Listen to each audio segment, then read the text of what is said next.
All right, Zig coming in on the top. Today on the show, we have the Twangtown Paramours. We're going to talk with MaryBeth Zamer and Mike T. Lewis. The husband-wife duo started writing songs on their own and then came together and met in a recording studio. And this was a really cool chat. I really like to hear like the musical origin stories or the nuggets that started what became someone's career or life path in a way.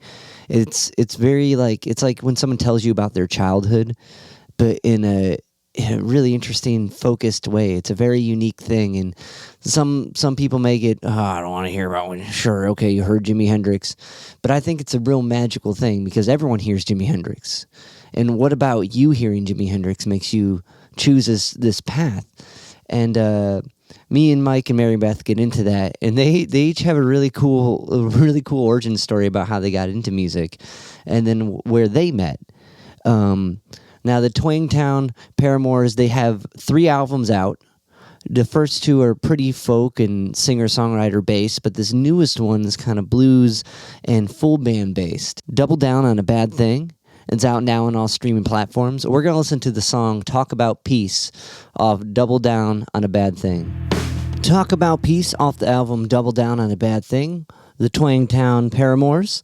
Mike and MaryBeth are very sweet. This was a really fun time chatting with them, and I really enjoyed diving into their music, and I think you guys will as well. I think if you don't just dive into the new record, check out the first 2. Flowers When You're Dead off their second album is a beautifully written song, and like we talk about it in the conversation. And we also talk a lot about teaching and learning music because each one of us have, at least in this interview, have taught in some way, and it's really fun bouncing that mindset off people. So before we get into it, if you guys can like, rate, review, subscribe to the podcast on one of the podcast platforms, it really helps me keep talking to cool guests and sharing their insights with you. And without further ado, here's my conversation with Mike and MaryBeth. Let's jump into the interview. Okay. Because Mike, you play bits of everything too, right? What do you play? Well, I'm mostly a guitar player, but I'm also a bass player. And then when there's an emergency on a record, I'll play like everything you can ever, anything, as long as I have enough time to sort of piece it together, Yeah. Yeah. And did you start off on guitar then? No, my mom was a pianist, classical pianist, and a piano teacher, and her sister was as well, and her aunt was as well, and that's why I don't play the piano. Well, no, like, because sometimes when you grow up around it, you're like, well, that's how it's supposed to sound, and I can't make it sound like that, I'm going to do my own thing. Right.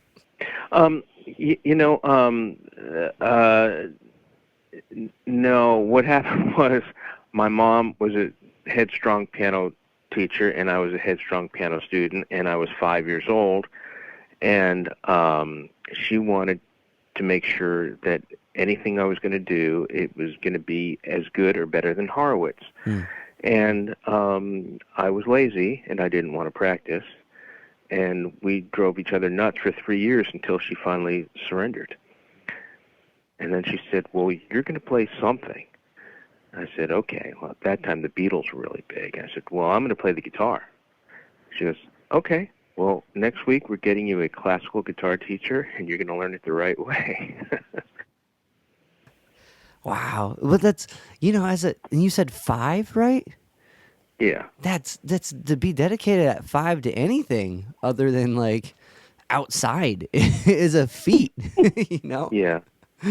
We were, I was talking with MaryBeth, we were watching the Olympics, and, amongst other things, I was later on I was a ski racer, and I got to watch, these young athletes give up their childhood to do what they do really, really well. Like to be the best in the world of anything, whether it's, a pianist or a guitar player or a ski racer or a skater. These people give up their childhoods. They just have to practice and practice and practice, and it's a tremendous sacrifice. And it can be damaging to kids, but it can also, if you find the right combination of kid who doesn't somehow feel pressured and also loves what he or she is doing, that person can become the best in the world. But that's a very tough combination. Look what's happening to those skaters. Look what happened to Michaela Schifrin. I mean, there's so much psychological stuff involved in doing anything great. Definitely. It's anyhow. So at age 5 I started, and it wasn't as much fun as I thought my mom was going to make it, and it's so. Even from the few words we had before when we were just talking before the interview, I got the idea that you make things fun when you teach music, and that you have innovative ideas, and you're thinking of ways to make, get across to people in different ways, musical theory or musical ideas. And, other teachers, they know one way, and it's the old way. And it's the right way. And if it ain't the right way, then forget it. So you better be miserable and learn what you need to do. Otherwise, it's not the right way. Was it? Well, yeah. Like, at least I try. I think they're fun, and I've got data that proves that the general population thinks this is a fun way to do it. But there's always someone who is not digging it. But I'm always trying, and like. Because I agree with what you said, it is a lot of, if you're going to be great at a thing, and like especially like a sport, like, and you dedicate your whole childhood to it, that's the payoff. And like sometimes like I'll hear people say, "Oh, it's a God-given talent." Not to like throw any religious things out there. I'm like, no, that kid, they did everything but what kids do to get that talent. Like they earned that talent. Like, yeah. But it is really interesting where that lies, and because like it's kind of the mental trick of making it fun, like when you learn it the right way, boring way, like the standardized way, to the person who excels in that finds the fun in achieving it, or just understanding it, or there's some level of like mental game that's being played that makes it fun. And some people are just really good with like being dedicated. Like I wasn't as a kid. That was later. No. Same with me. Yeah, I was gonna say it sounds like the same. So like with classical guitar, did it hit too much? Was it too much like not like the Beatles in a way? Was it too much of what like the piano lessons were like? Yes, it was exactly the way it was worse because it was they would. I remember the first, because later on I was teaching guitar for a long time. I put myself through college partly by doing that. You start out with, in the right hand, you have the rest stroke and the free stroke, and you're just playing the right technique on the first strings, and then the second string, and then the first and third, second and third, and then you start to learn all the notes. There's nothing really musical about it, and it or fun. I mean, I think that's part of the problem. Right. Yeah, there was nothing fun about it. I got lucky because I learned it really fast, and I got good really fast. And so, in a little while, we were playing music rather than, these unmusical exercises. And I think that's another trick, by the way, is that, so later on, I had the privilege of studying with some incredible teachers. One was Barry Galbraith, who was, great jazz guitar player and probably the busiest studio guy in New York in the 50s and early 60s. And the second I walked into his house, he had these musical, like comping exercises, and that he had written, and they were gorgeous. It was that they just dripped with musicality, and the voice leading and everything about it was just, oh, I love this. And so it was a lot easier to learn the material because it was, I was learning something that gave me great pleasure. And it's musical, because it's hard to it's hard to think the exercise is going to be musical, and when you start to try to make it musical, it sounds like an exercise. So to find something in between where it's like actually playing music, and it is a trick though. Oh, that's cool. So kind of to dive in, was that some of the takeaway with studying with him was kind of like the exercises and all this can be musical? Or it sounds like at Yeah. that point that was already, you had the technique stuff down, especially like classical when you're working on just the fingering or like, I don't know. Right. I had studied with it. So what happened was I started as a classical guitar player, and then when I was about 11, my mom says, you're not going to make any money this way. You should be looking at some of this, more popular stuff, jazz and so on. And I went to a few other teachers, and, I was a great sight reader, and I was learning stuff, but it was not musical to me. It wasn't interesting. But when I got to Barry, it was his chord voicings, and it was his voice lead, and he was a sense of melody that he could create, and he could design exercises that just hit me. It's like, oh, this is beautiful. There's some, music can hit people on all kinds of different levels, and on me, it was like a chord thing. It was like, what are the voicings of this chord? How are these things moving? How does this make me feel? And with him, it was bullseye. And with a couple of these other people, I mean, we were learning, like standards of, the late 60s at that point. This guy's in love with you, and who can I turn to and stuff. And to me, I don't know. Those songs didn't do much to me. They weren't as good as the Cole Porter stuff. They weren't as good as the jazz standards.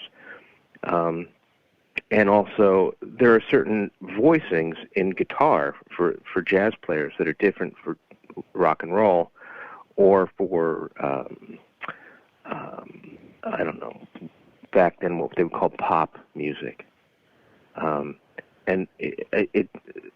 the exercises and the music I was doing with Barry Galbraith somehow just, I don't know, they hit some spot in me, some musical G spot. And it was clearer sailing from then on because of that. It was music. Yeah.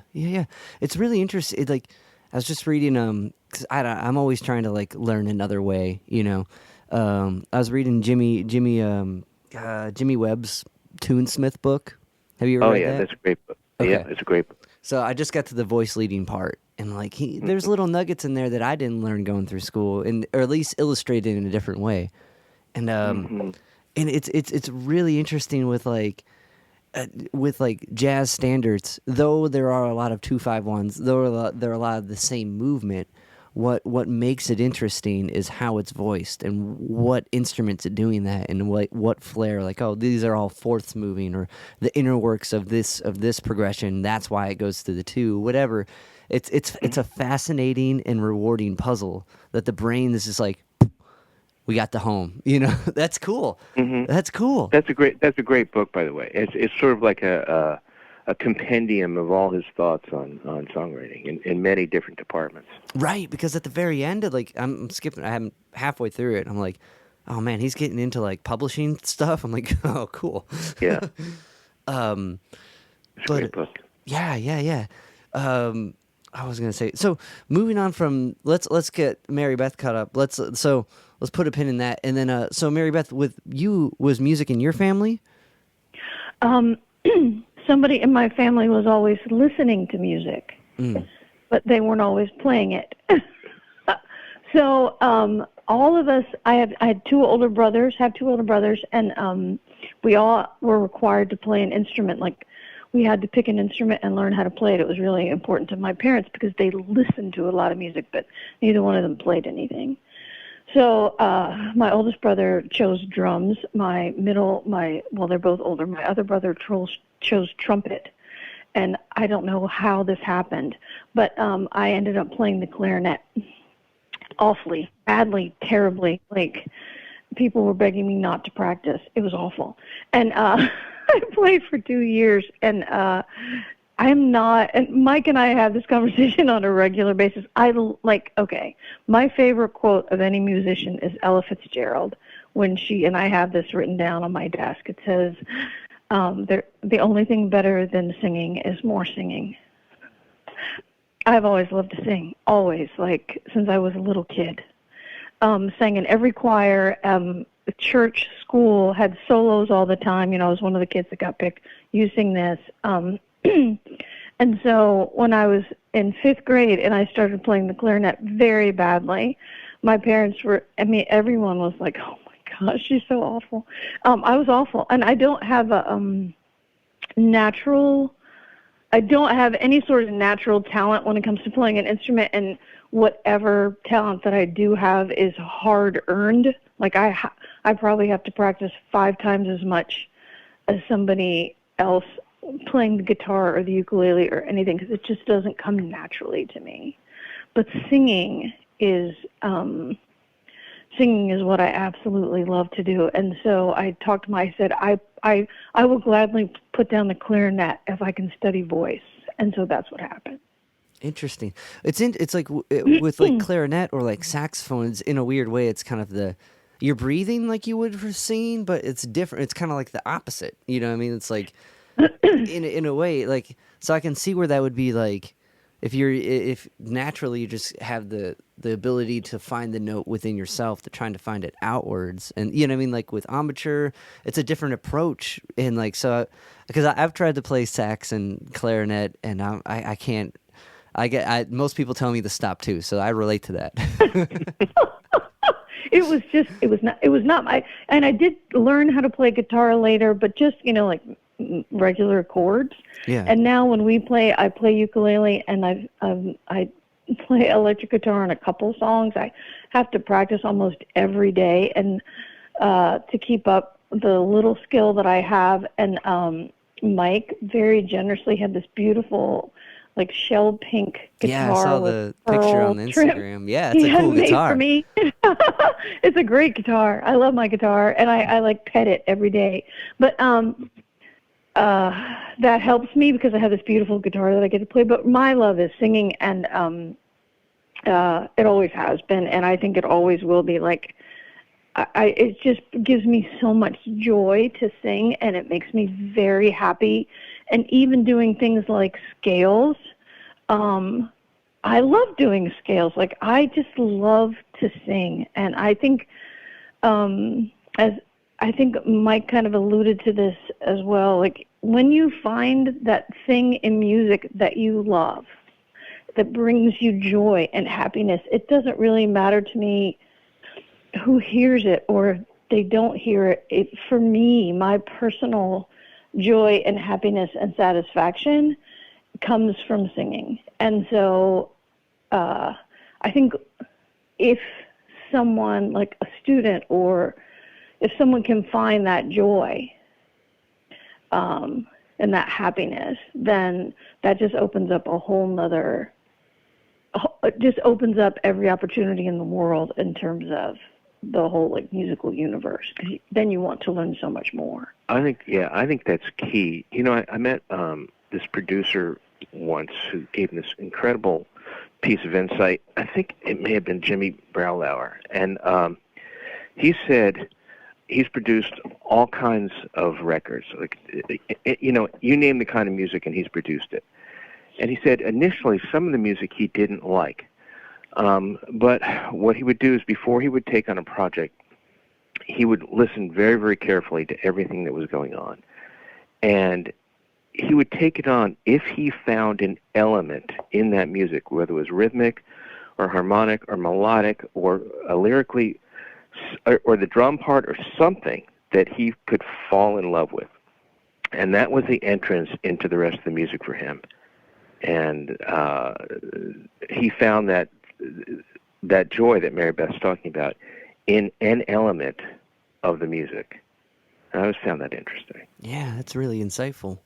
Because, you know, all the elements of the music you love, you know, they're in other things too, you know, like, somehow, you know, there's blue notes in country music, and there's third bends and blues, and, you know, it's finding that thing. And, like, I find it super, super cool that, like, just even, like, you enjoy singing so much, the practice of running the scales, which is in a form of musicality the most unmusical thing in a way, you know, when you just do it by itself. And it should be the least, like, rewarding, that you find it rewarding. And, like, thinking about when you said that, I'm like, when you do sing a scale and you get to the bit, you feel like you did it right. I don't know, it is But that's finding being in love with the practice of it and in the craft of it, and being able to see that this scale is potential energy to convey myself somehow. And it's, Yeah. I guess it's finding the fun in learning that and applying that. Yes. So, Mike, when one thing I found interesting is your mom said you weren't going to make any money doing classical music. So, at a young age, were you like, "This is what I'm going to do"? No. Okay. No, but I always I had this terrible thing I had to get over, which was I love music. It's easy for me, yet I'm being pressured. Mm. So I had to later on. I had to go to a shrink literally for all kinds of reasons, but that was one of them. Later as a very young adult to decide what am I going to do. For instance, at that point I could have ended up like a burnt out athlete, and decided I feel too much pressure. This isn't fun. I'm going to go do something else. The problem was I listened. When I was in high school and in junior high school, I didn't smoke pot. I didn't take drugs. When I was in trouble, I'd come home from school and I'd turn on the stereo and I would stare at the ceiling for like 3 hours, and that was my drugs. Yeah. And so I really honestly truly loved music, yet my mom in her trying to get me to be this great player was kind of ruining it for me. So I had to separate those two things out. And when I finally decided, okay, I don't care what my mom said or did, I'm going to own this. This is mine. I love it. And then I knew what to do. I knew how to move forward. Wow, that's beautiful. I relate to that a lot too, because I never really did any. I don't drink. I don't smoke. I never it just never was for me. I'm not putting that down to anyone who does it. In a way that's not wrecking their life.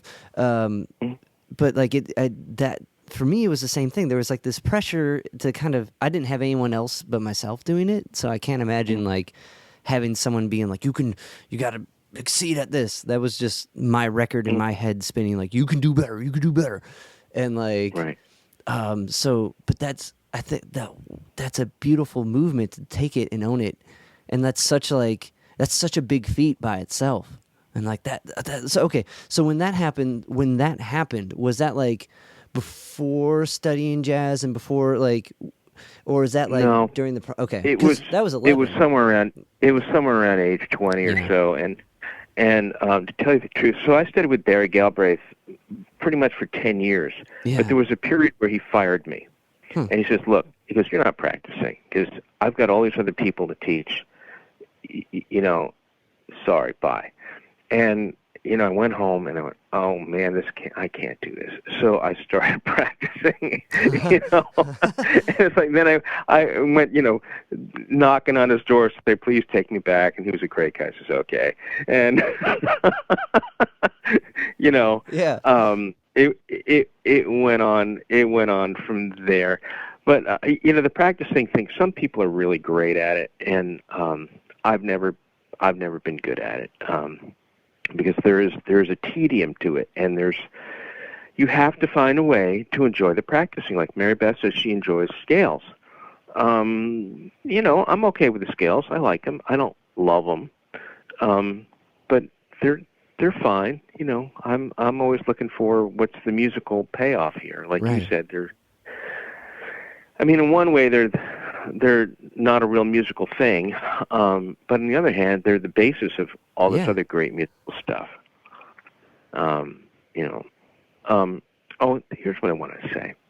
So the other thing I learned about joy of music and not pressuring oneself is, and this is something I told my guitar students and a lot of it's just sort of discovery I made, which is I think it's important to be really, really hard on not on yourself but on your technique, and say, you know what, this is good. I'm going to get this right, and I'm going to work on it. But on the other hand, you can't be hard on yourself. You can't do it. You can't take it personally, and you can't say I suck because I did not accomplish X, Y, Z. Because that is counterproductive. Right. But if you say, okay, I just recorded this thing, I listen back, or I can hear what I'm doing, and it's not really what I want, to be able to say, okay, I need to work on scales, or I need to work on technique, or I need to work on whatever it might be to get where I want to go, but I'm not going to beat myself up over it. I'm going to work hard. I'm going to, possibly create a little schedule of every day what I need to do, and I'm going to do it. But I'm not going to give up, and I'm not going to beat myself up because it's not perfect right now. Two different things. Yeah, no, and that's key. And like that's I don't know, I see that as such a payoff from like especially like singing and playing like something so personal as your voice, and there's such a standard for what a good voice is, and like same with guitar playing, and like it just there's no like for me like I wasn't a natural singer. I was able to figure out the guitar, but that was only through like relentless like picking at it, but then it made sense. So like, and that kind of process of like hearing what you recorded and hearing what it sounds like and being like, the gut reaction is, oh, that's awful. But you like, just like you said, you got to look at the practice and be like, those two notes are right. Let me look on that third note and roll tape again. You know what I mean? Like, and it slowly you just start to like accept what you are and where you're at. And it's a really interesting process because like it's so uncomfortable at first and like that, but just like you said, it's key and it is counterproductive to denounce or belittle yourself as opposed to build up from where you start. And like, right. Yeah. Wow. Very cool. Yeah.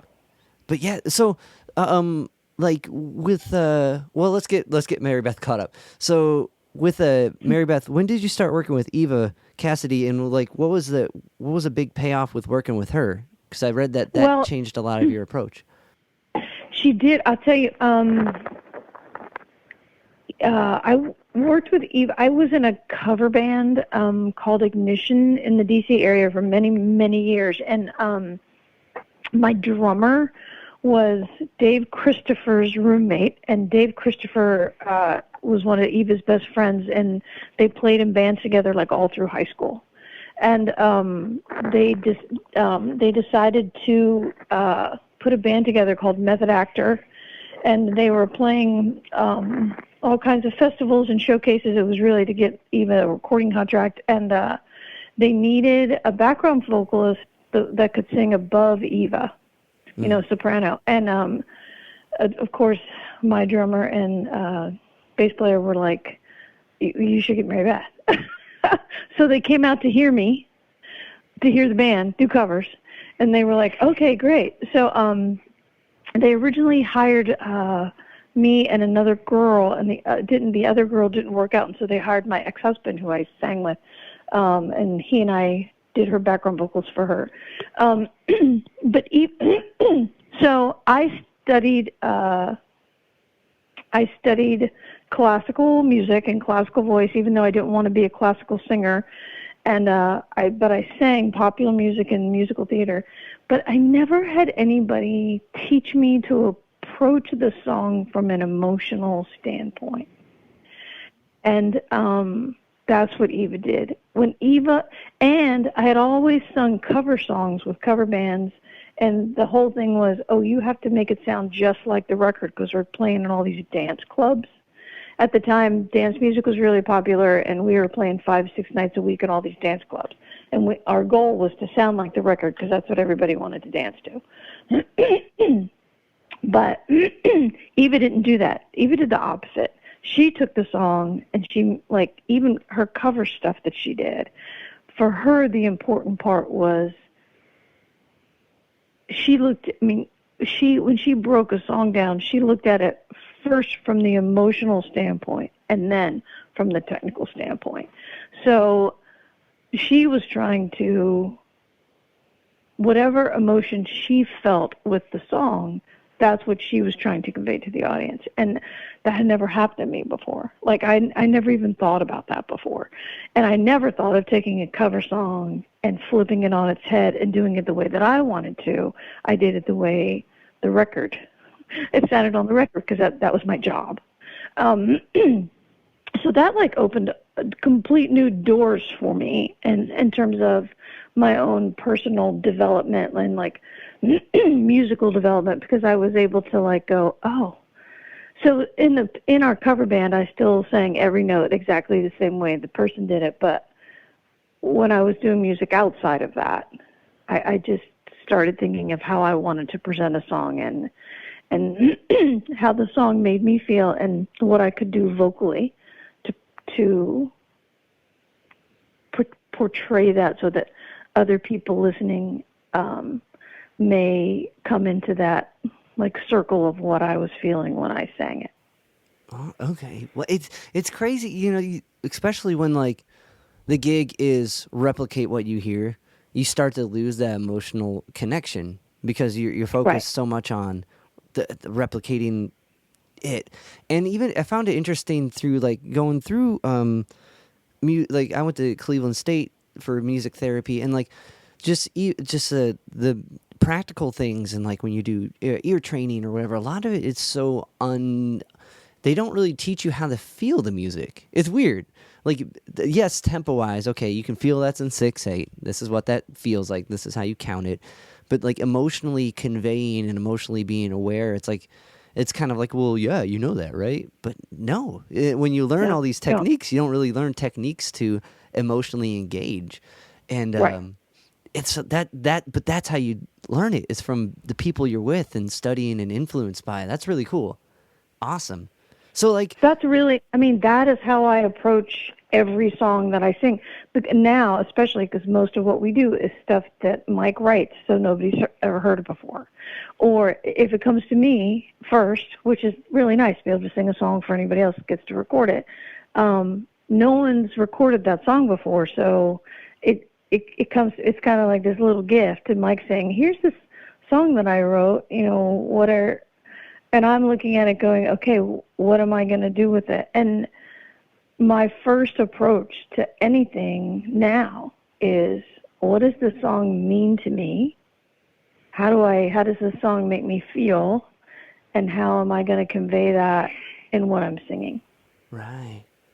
Yeah. Yeah. Yeah. It's a process that it's weird that it's not kind of, that's how you start it, but that's really cool, and that's a really emotionally like mature and like well thought out way to approach it.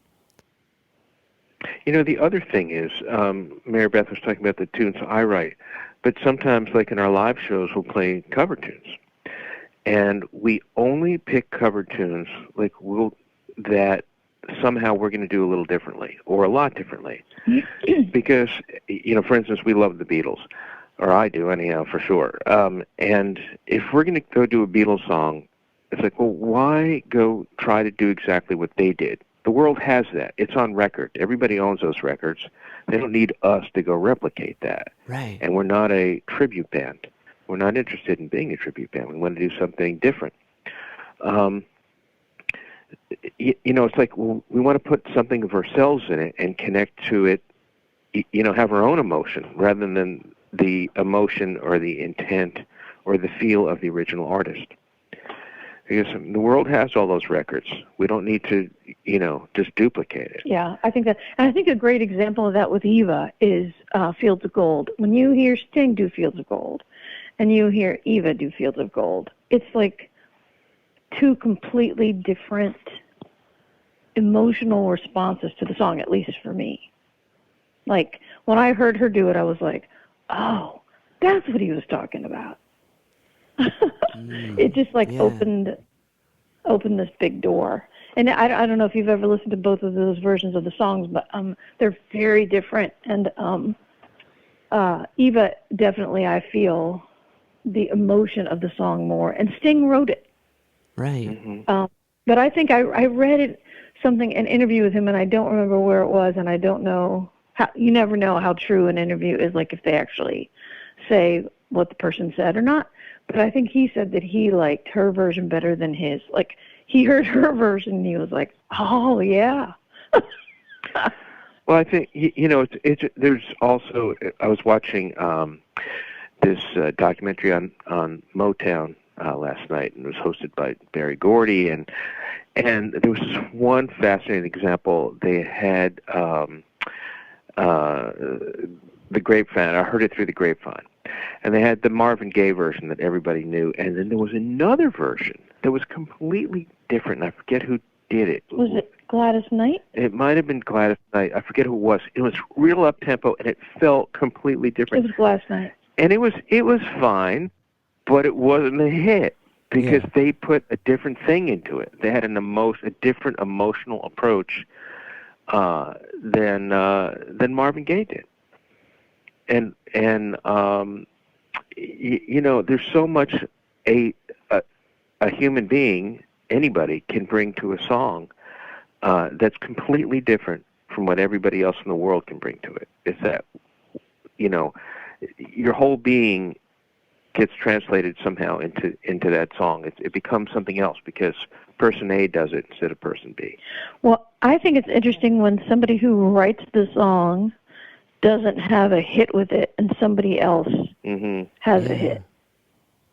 Yeah, that is fascinating. What emotion is captivated or dove into? Because like even just in general, like if someone feels happy, that to that person is completely different to someone else. You know what I mean? Just like, what makes you happy? I like trains. I like peanut butter. Like whatever it is, like just something as basic as joy is internalized so different, even though it's felt the same. You know, or you know what I mean? Like for emotion we all share, it's so different, and like it put it in a musical context.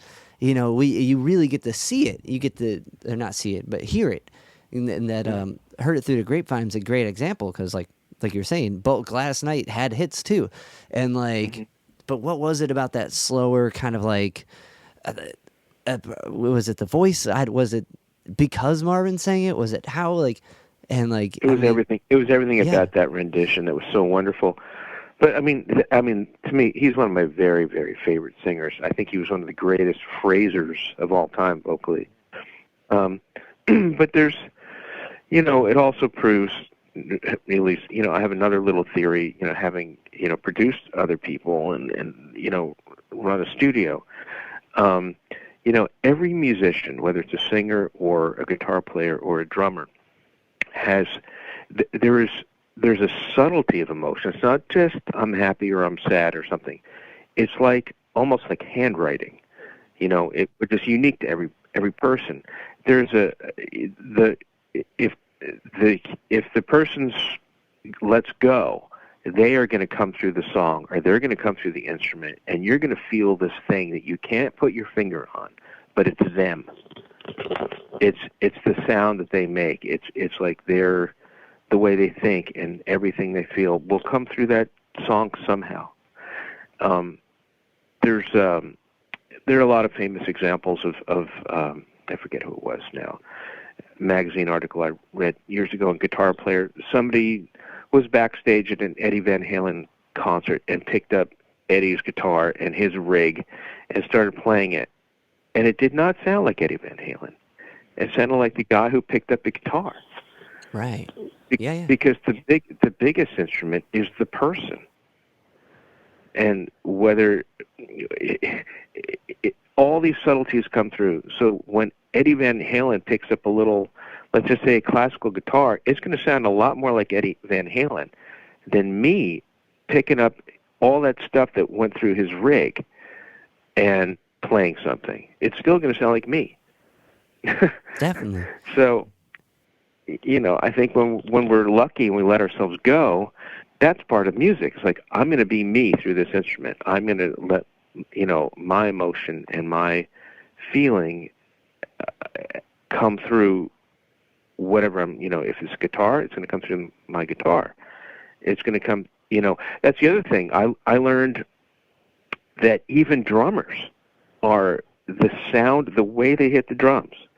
And is what I've recorded, there was a drummer in my studio once I could never get a good sound on, and I couldn't figure it out. I had everything right, I had the microphones placed right, all the levels were right, and I just couldn't, and he was a good drummer. I couldn't get a good sound on him. I brought in another guy, and he on the same kit, same microphone placement, and it was perfect. Because he had a different sound on the drums. I mean, you're banging on this thing, and still technique and personality and emotion come through that are different from everybody else in the world. To me, that was fascinating. That is.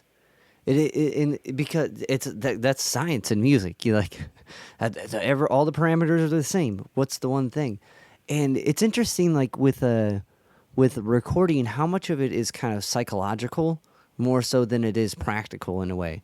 Like to tap into that thing where you can emotionally like be in the flow and things just come out. It's such like a trickier environment when you're new to it. I'm sure you've worked with a lot of people who are new to it or even experienced in it, like to leave that kind of like performing and natural state to go into a lab and like get the same results. It seems like it's, at least from my experience, much more psychological than it is anything else, and making the environment where the performer can get to that.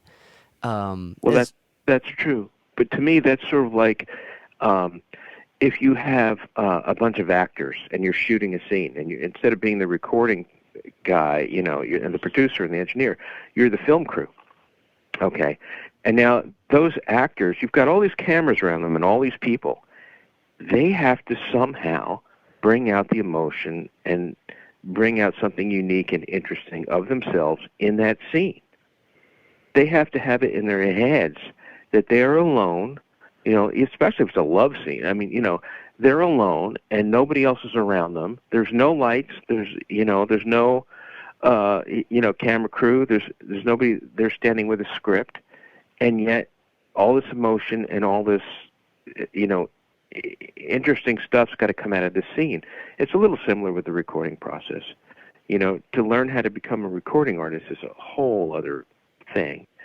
To be able to stand there and sing and not worry that there's a microphone on or there's an engineer there or there are other people listening carefully to every note you're singing or playing. That's again, that's separating out and saying, okay, I don't care what's going on around me. I'm going to be myself right now, even with all this, with this microphone and this rather unnatural environment. So I agree. But when you owned music, to kind of step back and catch up where we are, because I don't want to not talk about the record, even though this is completely fascinating, and these are the conversations I really, really enjoy. When you owned music, when you said I'm going to make this my own, when did you start songwriting first, or learning how to like record in that aspect of it? Oh no, the recording thing developed later. Okay. I started with a MIDI studio, and it was I'd recorded some of my songs in demos in people's studios, and I liked the idea of having complete control over the sound of it. And it's not that I went to bad recording studios; I went to some good recording studios. But I was fascinated that these guys used the studio as a different instrument, that they were able to enhance or change what the song was or what the performance was by what they did on the mixing board or by placement of microphones. So I became very interested in that as well. Okay. So being involved, because it is another like way, it's the final thing in a weird way of what you put out and how that's augmented to be what it's going to be. So you're writing songs, and like, let's kind of get caught up to where you guys meet, because you guys met before Twangtown was a thing, like, or even a thought. You guys met, and was that through mutual gigs? Was this like, how did? Well, I'll let MaryBeth tell the story. Okay, she tells it better. No, we didn't know each other at all. We had a friend that a mutual acquaintance that owned a recording studio, and when I first came to Nashville, I did background vocals for him, because people would send songs and say, "Will you please record this?" and they didn't. Songwriters would make demos. It was really generally a demo studio. And I had done background vocals for him. And some songwriters are not the best singers, so they hire other people to record their music. And I was one of the people that sang the demos. And mostly I did background vocals for him. And I was working on my own project. I wanted to do like a jazz project, and I was using his studio to record jazz demos. And I usually went at lunch because I had a day job, and I would run down at lunch and record and then run back to my office. And I was leaving one day, and I passed Mike and this other pretty well-known songwriter coming in, and I was like, oh, well, he's cute. And I left.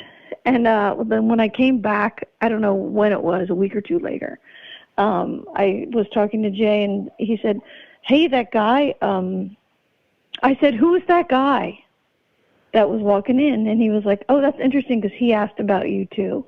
And I was like, well, he said, you can give him my email address. Is he an okay guy? He said, yeah, he's an okay guy. I think you'll like him. I was like, okay. So he sent my email address, and we emailed back and forth, and we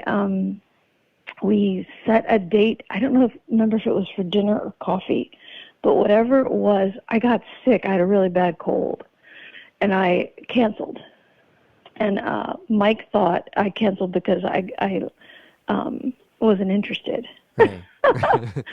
But that's not true. I was sick, and I didn't want to meet somebody for the first time, like on a date, and have a cold. I wasn't feeling well.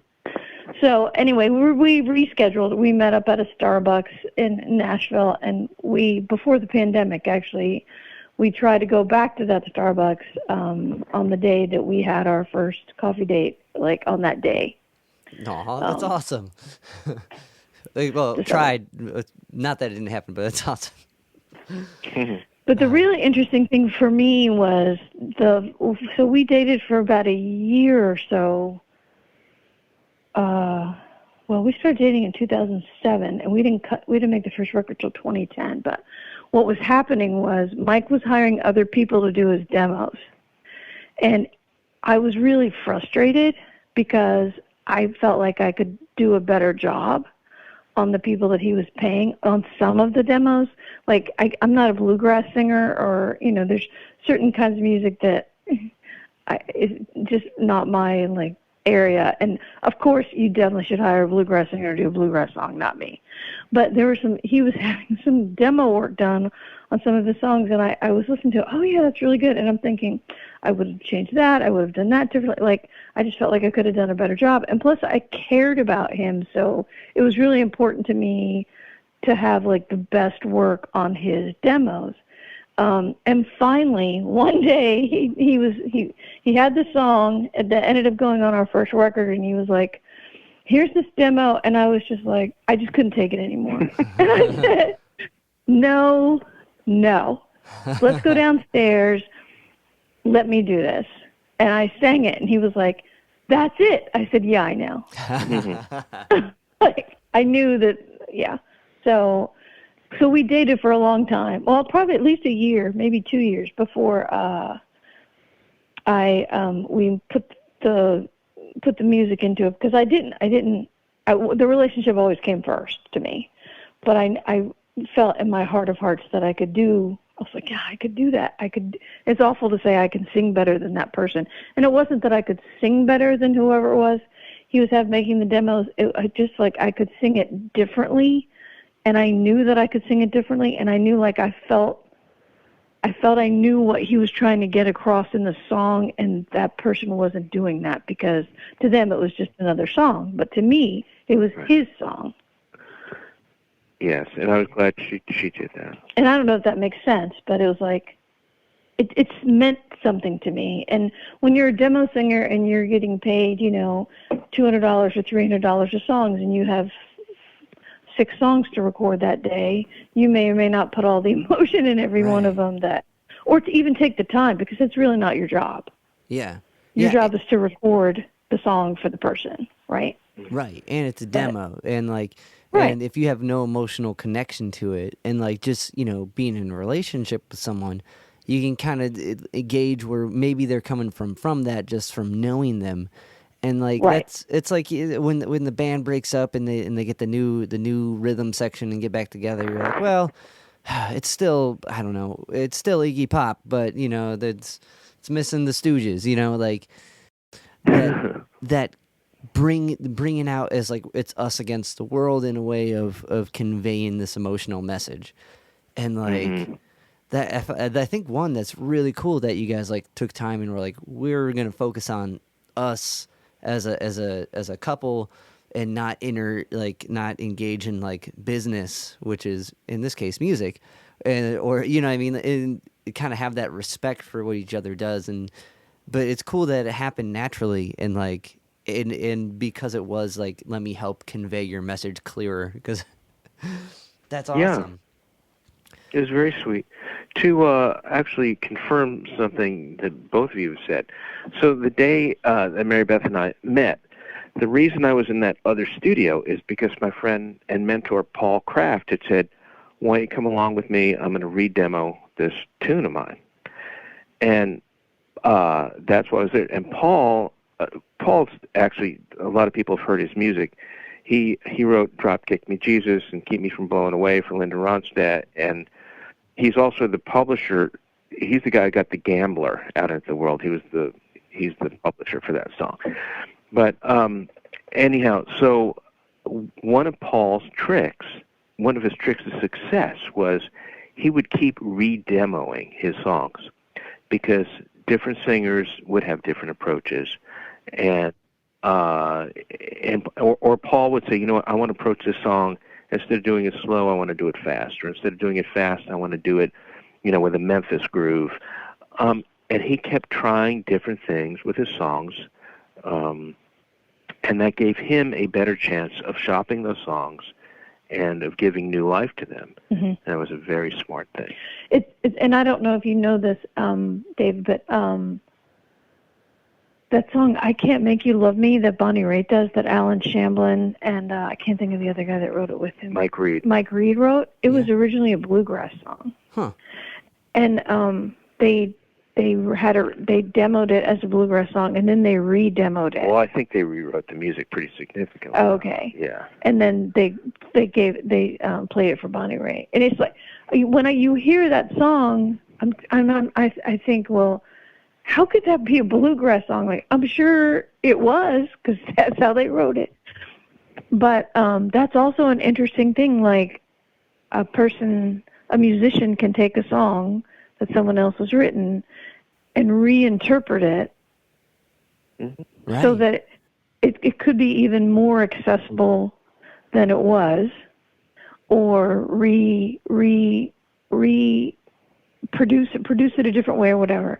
And that's what we were talking about that earlier. Like, some songs become hits after 2 or 3 people record it. Like, because it just depends on like what is going on, like with popular music at the time, right? And also like what that person who is interpreting it, how they interpret it. So I think that's very cool. And I just, as I said, I just interpret stuff personally from my point of view, and that may be good or it may be bad, because in a way, I think sometimes the way I interpret a song could close it off from the audience interpreting it a different way.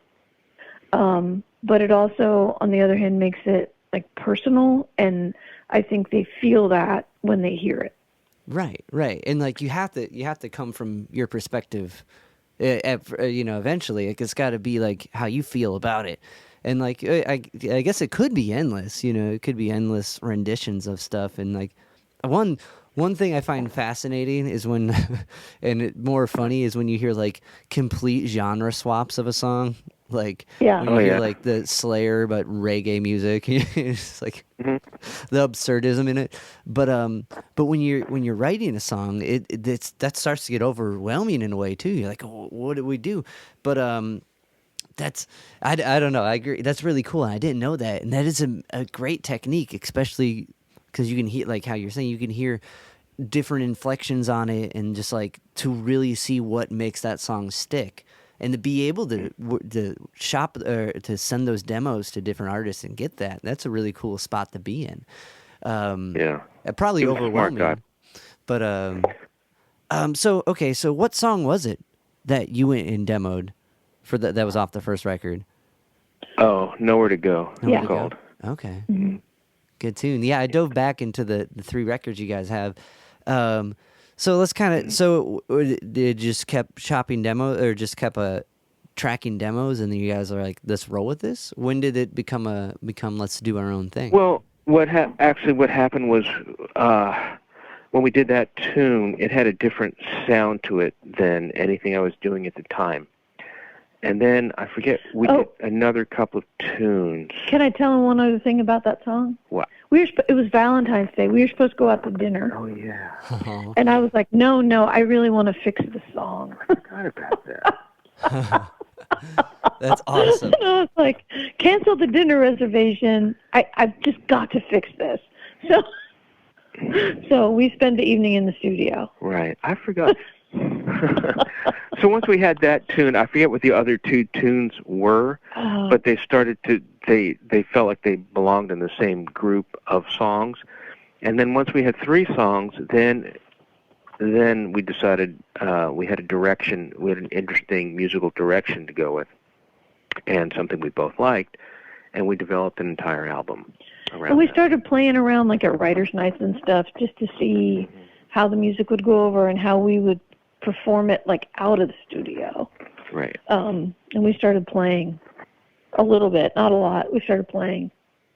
Yeah. And then we got into Kerrville, and the new folk in 2011. We got into Kerrville, and we were like, oh, maybe we've got something here. Yeah.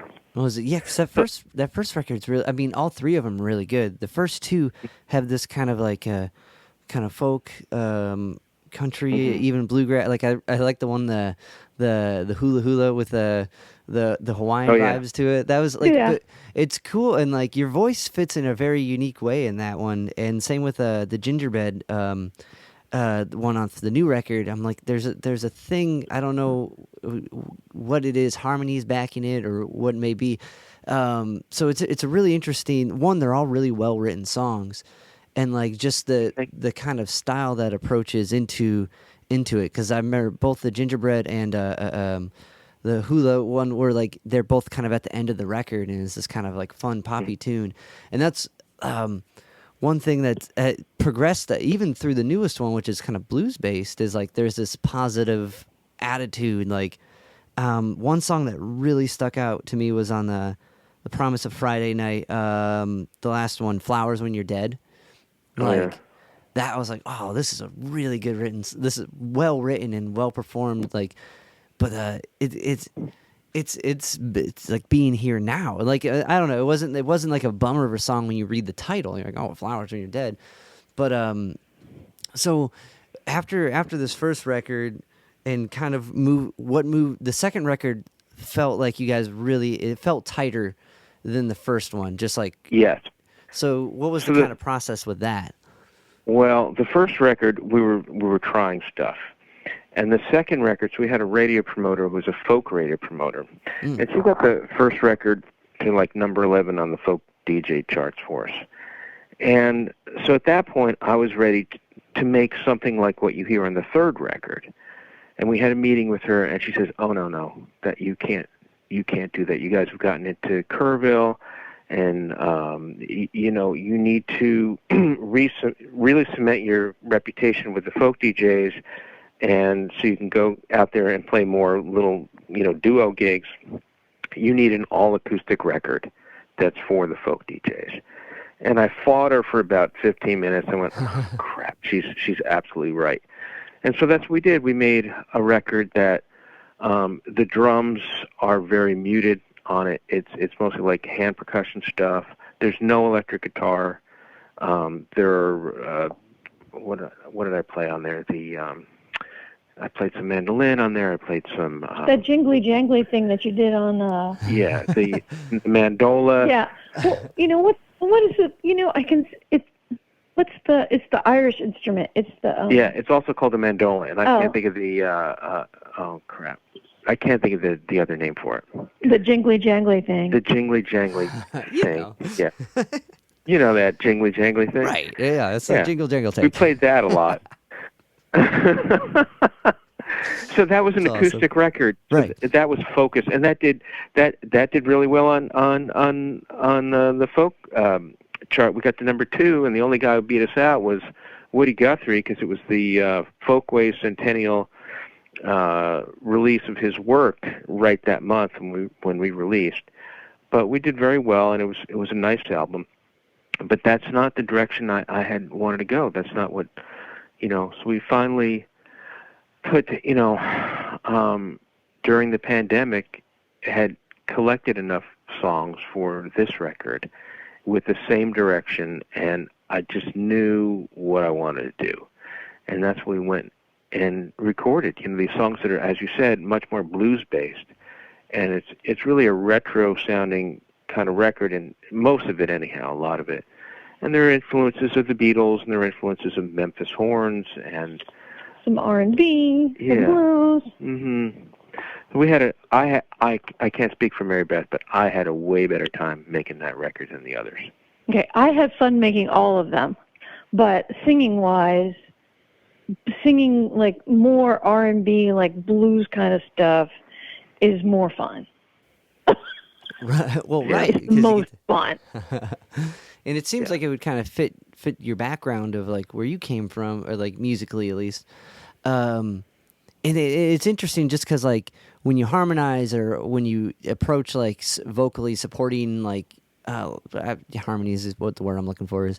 It's different. It's different. Like when I think of like the harmonies on Double Down, it's different than what you would hear like on the first 2 records, just because of the nature of the music and the instrumentation. So like, right. It had to be refreshing too to like kind of shift gears into this mindset. Mm-hmm. It was fun. It was fun. Yeah, chord voicings, a lot of stuff's going to be different. It's part of what defines one genre from, differentiates one genre from the other. There are a million little subtleties, and, one is, what did the background vocals sound like? We listened to a lot of Ronettes and Supremes and stuff. Yeah. Mm-hmm. Okay. Before we did the background vocals, because that's kind of, in fact, we referred to each background vocal part. We called them, well, she's singing this and she's singing that, even though it was all me. I was being the Twangtown ets or something. That's what we wanted, that girl band background vocal sound When for the back. dissecting that, like, what are some things that stuck out studying these the Ronettes, and like what are some kind of techniques that that really stuck out that you implemented in the record? Well, they did echoing. Okay. They would repeat the background vocals, and I did that. And also the other cool thing is sometimes they would like sing in emotion, and we did that on Whoa Nelly. There's a no kind of thing. And we just did that, and we were in the studio, and we just went in, and I was just improvising different things until we came up with what we got. Like, oh no, bye. It's that kind of echoing, and then also, if you listen to the Ronettes sometimes, or the Supremes or whatever, they did a lot of repeats. They did some stuff in unison, and then they did, or they'll do the echo in unison, and then they'll go in and they'll split. They'll split into harmony. So that's kind of in and out of the record, and we experimented a lot. So I would do background vocals. It would sometimes take a week to like experiment and put them down and go back and listen and see what we liked and see what we didn't like. And it was really Mike, God bless him, who sat in the studio and listened to all the different parts, because I would just give him all kinds of things, and he would sit and kind of put them together into what he thought worked. And I agreed with him, I would say 99% of the time, but it was a lot of experimentation, and that part of it was fun. We also, the other thing was, we kept the, when you have a recording studio, it's tremendous power, especially these days. You can do anything. I wanted to keep I didn't want like a million vocals in there, and I didn't want a million saxophones. I wanted to keep things relatively small. Right. So, the sound of the mid to early 60s was, there weren't a billion vocals on there. There were like 2 girls, maybe 3. And so we mostly kept it to that as far as background vocals. On Gingerbread Man, and Double Down, those guys gave me a million parts, and I had to go cut them way back, so it was just really a couple of players. It wasn't, a later sound. It wasn't like, more is better. It was just, let's do this where it feels right, where it felt right to me. Right. It wasn't like a choir, like Right. a gospel choir, like you got in the 70s and the 80s. Right. Or even now. It was simpler. Right. And it was interesting because we would try the echoes, and I would just double. I would just sing a part, and then double it. And you just sing it again with the same girl. So some of these things we did are pretty close to what some of the artists would have done in the mid 60s, and some of it's just like, well, this feels right to us, and this is where we want it to be.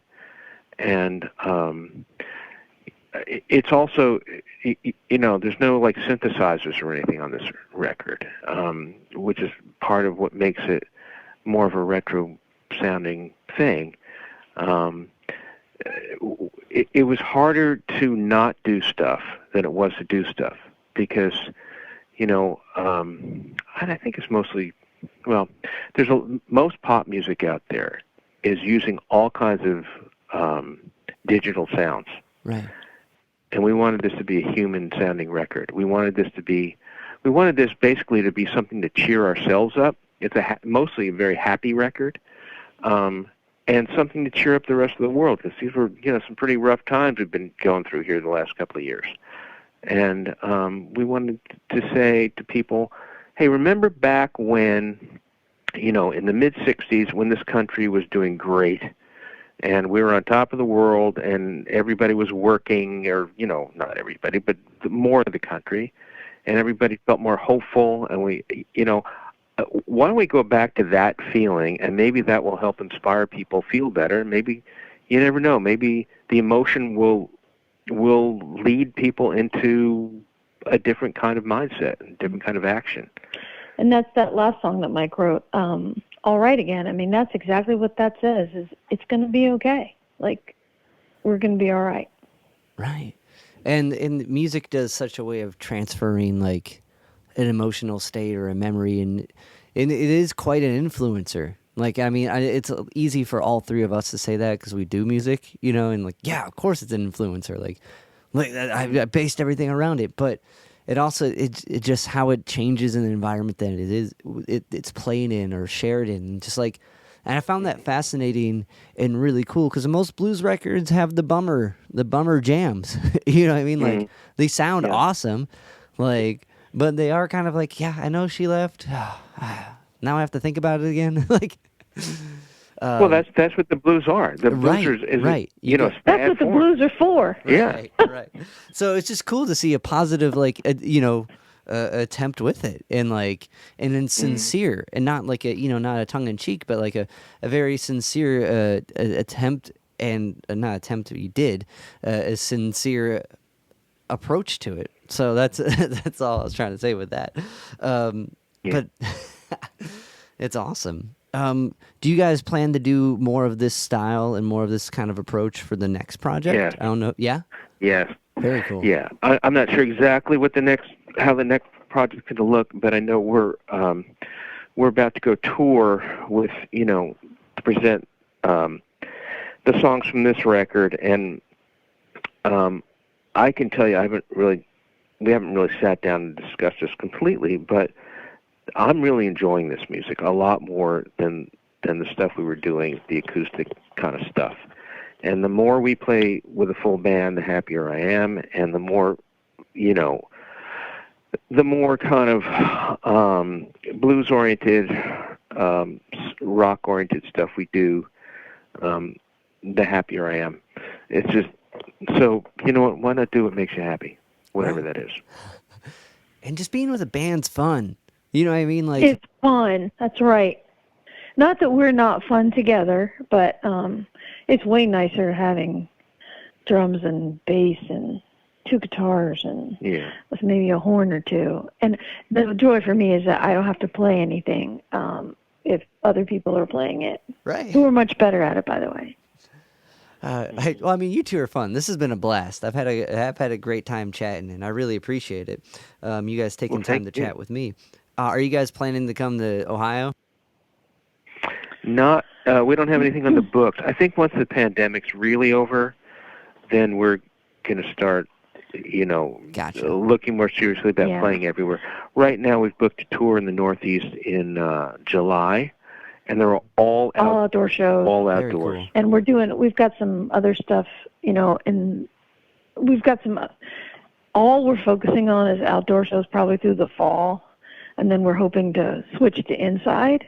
But I wanted to, my oldest son went to Oberlin. He graduated in 2013, so we have been back and forth through Cleveland many times. Excellent. Well, awesome. Well, next time you guys are playing this way, let me know. I would love to see you live. Absolutely. And same here. Let us know if you get near Nashville or to Nashville. Will do. I'm trying. It was a pleasure. Thank you so much. Yes, thank you. Likewise. Thank you guys.